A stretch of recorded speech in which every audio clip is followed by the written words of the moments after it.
हिंदी साहित्य BA तृतीय वर्ष की कक्षा में आपका स्वागत है। जयशंकर प्रसाद की अगली कविता जिसका शीर्षक है हे लाज भरे सौंदर्य बता दो, इस कविता का आज हम अध्ययन करेंगे। वस्तुतः यह जो कविता है ये गीत है। इसे स्वयं जयशंकर प्रसाद द्वारा रचित चंद्रगुप्त नाटक में ये संकलित किया गया है, अर्थात चंद्रगुप्त नाटक से उद्धृत है। इस नाटक में सुंदरी सुवासिनी अमात्य राक्षस से प्रेम करती थी। सम्राट नंद का जो राज दरबार है वह विलासिता में मग्न था। उसमें श्रृंगारिक भावों को अभिव्यक्त करती हुई सुवासिनी ने जो गीत गाया है, उस गीत के कुछ अंश, प्रारंभिक अंश हमारे पाठ्यक्रम में है जो हम देखने जा रहे हैं।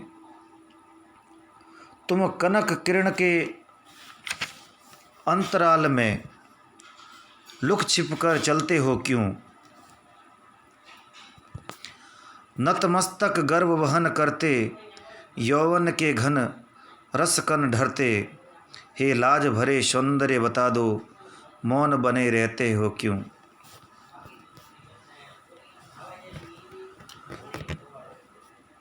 सौंदर्य और लज्जा। सौंदर्य आकृष्ट करने वाला होता है, परंतु जो लज्जा है वो सौंदर्य का संकोचन करती है, उसको मर्यादा में बांध कर रखती है। तो उसी लज्जा को संबोधित करते हुए कहा गया है कि हे लाज भरे सौंदर्य, तुम्हारा रहस्य क्या है। उस रहस्य को उजागर करता हुआ यह गीत है कि किस प्रकार से सौंदर्य अभिव्यक्त होता है और लज्जा उसे संकुचित करती है, उसे बंधन में बांधती है। तुम कनक किरण के अंतराल में, कनक यानी सोना, स्वर्णिम जो किरणें होती है उनके अंतराल में लुक छिप कर चलते हो क्यों। सुवासिनी अमात्य राक्षस को लक्ष्य करके अपने हृदय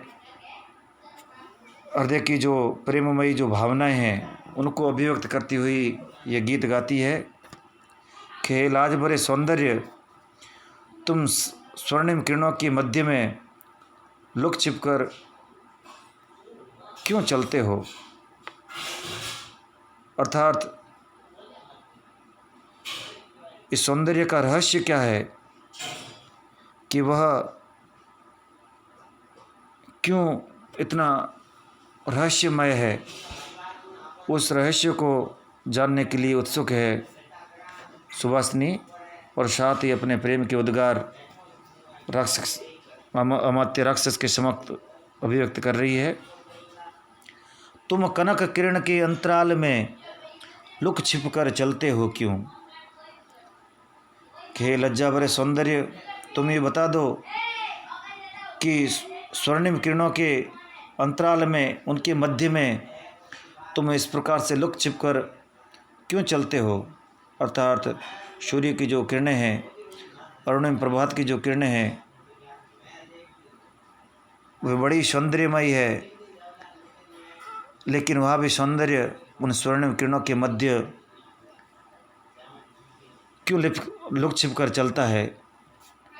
उस रहस्य को जानने के लिए वह उत्सुक है। नतमस्तक गर्व वहन करते, नतमस्तक अर्थात झुका हुआ मस्तक, गर्व वहन करते यानी रूप के गर्व से उल्लसित रूप गर्विता नारी, यौवन के घन, यौवन के बादल अर्थात यौवन रूपी जो घन है, यौवन रूपी जो बादल है, रस कन ढरते,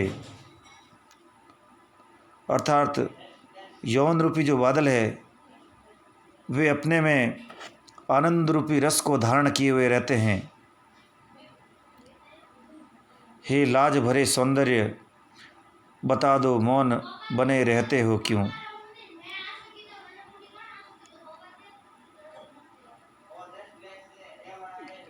तुम अपना मस्तक झुकाकर गर्व के साथ में यौवन के बादलों के रूप में आनंद के कणों को बरसाते हो, फिर भी तुम मौन क्यों हो। उस रहस्य को सुवासिनी जानना चाहती है।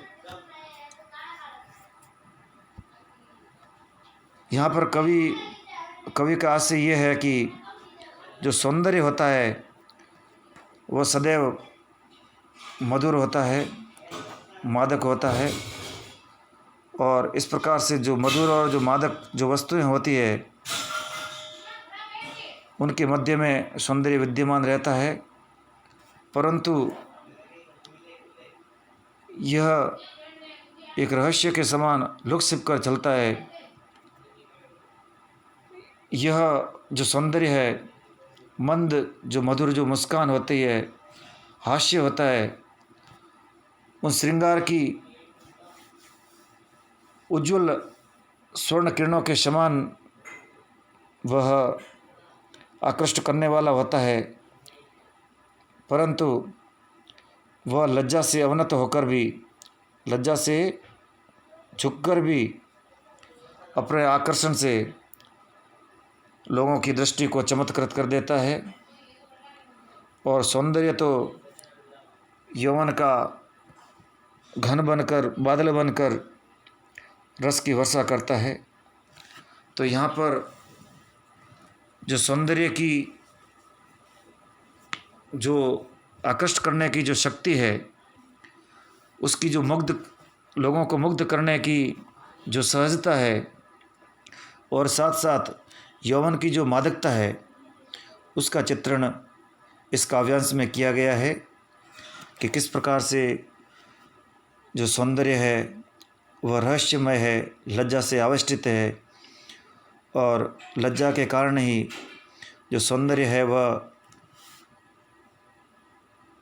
अपने रूप गर्वित होने के बावजूद उसका मस्तक झुका हुआ होता है। झुका हुआ मस्तक, लज्जा से झुका हुआ मस्तक उस सौंदर्य को और भी रहस्यमय बना देता है, और यह रहस्यमय सौंदर्य और भी लोगों की दृष्टि को आकृष्ट करने वाला होता है। तो इस प्रकार लज्जा से आविष्टित जो सौंदर्य है उसके रहस्य को कवि शब्दबद्ध कर रहा है। अगला काव्यांश। अधरों के मधुर कगारों में, कल कल ध्वनि के गुंजारों में, मधुसरिता सी ये हंसी तरल, अपनी पीते रहते हो क्यों। बेला विभ्रम की बीत चली, रजनीगंधा की कली खिली, अब सांध्य मलय आकुलित, दुकुल कलित हो, यों छिपते हो क्यों। अपने प्रेमी अमात्य राक्षस को लक्ष्य करती हुई सुंदरी सुवासिनी गाती है कि सौंदर्य किस प्रकार से रहस्य है, और उस रहस्यमय सौंदर्य का विकास किस प्रकार से होता है, वह कहाँ कहाँ छुपा होता है। उस सौंदर्य के रहस्य को उजागर करती हुई सुवासिनी कहती है कि सौंदर्य कहाँ कहाँ विद्यमान होता है। अधरों के मधुर कगारों में, कगार यानी किनारे, अधर यानी ओष्ठ, कल कल ध्वनि के गुंजारों में,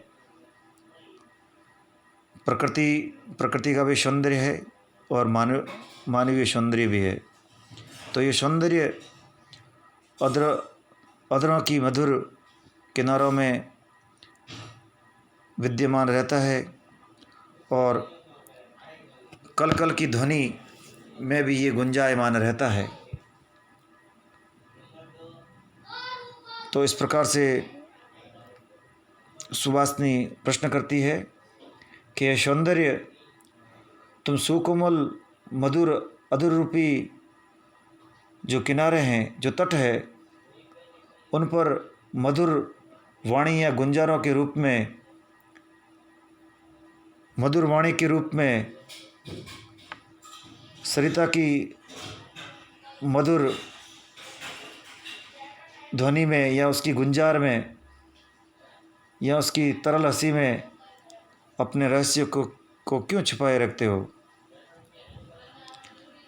कहने का आशय है कि जो यौवन के आगमन से जो सौंदर्य होता है, उसका विकास मुस्कान में, वाणी के माधुर्य में, और जो चंचल जो हंसी होती है उसके माध्यम से ये सौंदर्य अभिव्यक्त होता है। और ये सौंदर्य लज्जा आदि से मर्यादित होकर विभिन्न प्रकार से अपने आप को अभिव्यक्त करता है, जैसे कि अधरों की हंसी के माध्यम से, मुस्कान के माध्यम से और मधुर वाणी के माध्यम से। अर्थात मधुर वाणी, हंसी, मुस्कान इत्यादि के माध्यम से ही सौंदर्य के रहस्य की अभिव्यक्ति होती है। अर्थात ये सारे उपादान उस सौंदर्य को अभिव्यक्त करने वाले हैं। बेला विभ्रम की बीत चली, विभ्रम यानी अल्हड़पन। पता नहीं लगता कि एक ऐसा समय आ जाता है कि जब अल्हड़पन या जो बालक, जो चंचलता से भरा हुआ जो बालकपन होता है या जो बचपन होता है, वह यौवन की दहलीज पर कब पहुंच जाता है। उसी रहस्य को सुवासिनी बता रही है कि बेला विभ्रम की बीत चली। सुवासिनी कह रही है कि अल्हड़पन की वो बेला, वो समय अब बीत गया है, बचपन बीत गया है और यौवन का जो आगमन है वो हो चुका है। जिस प्रकार से रजनीगंधा की कली खिली, संध्या होने पर जब रात्रि होती है और उस रात्रि में ही रजनीगंधा की जो महक होती है, उस महक के द्वारा पता लगता है कि जो रजनीगंधा है वह खिल चुका है। उसी प्रकार से जब उस अल्हड़पन या जो विभ्रम की जो संध्या बीतने पर जब यौवन का आगमन होता है, तो वह रजनीगंधा की कली के समान अपनी सौरभ से सभी को यह बता देता है कि अब यौवन का आगमन हो चुका है। अब सांध्य मलय आकुलित, सांध्य यानी संध्या के समय, मलय, मलय पर्वत दक्षिण में एक पर्वत है, उसको मलय पर्वत कहा जाता है। इस प्रकार से साहित्य में मलयानिल, मलय पर्वत इसके दृष्टांत मिलते हैं। तो जो मलय पर्वत है वह चंदन के जो वृक्ष होते हैं उनसे आवेष्टित है। अर्थात इन वृक्षों की, चंदनादि वृक्षों की सुगंधित जो वृक्ष है उन वृक्षों की वहाँ पर बहुतायत है। और उधर दक्षिण से या मलय पर्वत से जो आने वाली जो पवन होती है वो अपने साथ में चंदन की सुगंधी लेके आती है, तो उसे मलयानिल कहा जाता है। अब सांध्य मलय आकुलित, अब संध्या के समय जो मलयानिल या जो मलय पवन है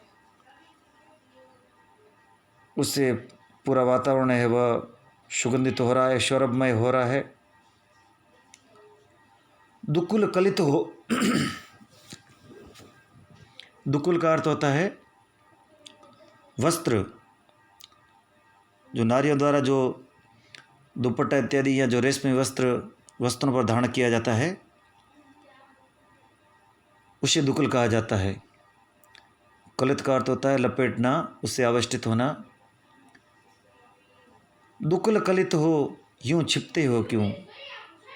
सुहासिनी कहती है कि इन रेशमी दुपट्टों के माध्यम से, इन दुकुल के माध्यम से, जो यौवन के आगमन से, जो सौंदर्य शरीर आदि के माध्यम से, शरीर आदि की क्रियाओं के माध्यम से जो सौंदर्य अभिव्यक्त होना चाहता है, लेकिन वह दुकुल से कलित होकर, इन वस्त्रों से आविष्टित होकर छुपने का प्रयास करता है।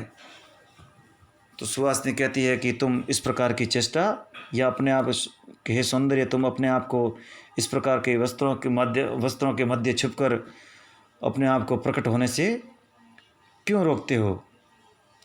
तो यहाँ पर जो सुहासिनी है वह प्रश्न कर रही है कि हे सौंदर्य, अब तुम्हारे जो अल्हड़पन है, जो तुम्हारी चंचलता है, या बचपन जो संचलता से भरा हुआ है, जिसमें किसी प्रकार की कोई चिंता नहीं होती है, वह अब समय बीत चुका है। अब इस भ्रम में मत रहो कि तुम्हें पहले की तरह अल्हड़पन के साथ में जीवन व्यतीत कर पाओगे। जिस प्रकार से रजनीगंधा की कली खिलती है और उसका पूर्ण विकास हो जाता है और उसकी सुरभि से पूरा वातावरण महक उठता है, और उसी के साथ में पता लग जाता है कि रजनीगंधा का जो पुष्प है रात्रि के समय खिल चुका है। अब संध्या काल में जो मलय पर्वत की ओर से आने वाली जो पवन है, उससे जो वातावरण है वो सुरभित हो चुका है, और जो रेशमी वस्त्र है वे तुम्हारे उस मादक रूप को अभिव्यक्त होने से रोक रहे हैं। हे सौंदर्य, तुम बताओ इसका रहस्य क्या है। तुम अपने आप को अभिव्यक्त होने से क्यों रोक रहे हो। तो इस प्रकार सौंदर्य का पूर्ण विकास होने पर भी, यौवन के आगमन पर सौंदर्य का पूर्ण विकास होने पर भी उसका अभिव्यक्त होना या प्रकटीकरण होना सुलभ है, मगर ऐसा नहीं हो पाता है। इसलिए वह कहती है कि हे सौंदर्य, तुम दुकुल में अपने रूप को क्यों छिपा रहे हो, अर्थात तुम लज्जा के द्वारा अपने आप को अभिव्यक्त होने से क्यों रोक रहे हो। तो इस कविता के माध्यम से हे लाज भरे सौंदर्य बता दो, इसके माध्यम से कवि ने सौंदर्य की जो विशेषता हैं उनको बड़े ही भावपूर्ण ढंग से उसको अभिव्यक्त किया गया है। और इसके माध्यम से जो नायिका जो सुहासिनी है वह अपने प्रेम के जो उद्गार है, प्रेम की जो मनोभाव है, उसको भी अमात्य राक्षस के समक्ष प्रकट कर रही है, उसको अभिव्यक्त कर रही है। और प्रसाद के नाटकों में किस प्रकार से गीतों की सृष्टि हुई है, उन गीतों के माध्यम से किस प्रकार से श्रृंगारिक भावों का प्रकाशन हुआ है, और जो नाटक की गद्यमय रचना है वह भी किस प्रकार से काव्य से परिपूर्ण हो जाती है, काव्य का रूप धारण कर लेती है, ये प्रसाद के नाटकों से माध्यम से हमें पता लगता है। यह प्रसाद के नाटकों की एक विशेषता है कि उन्होंने अपने नाटकों में भी गीतों की सृष्टि की है, उसे भी काव्यमय बना दिया है। तो इस प्रकार से सौंदर्य का जो रहस्य है उसको इस कविता के माध्यम से अभिव्यक्त किया गया है। धन्यवाद।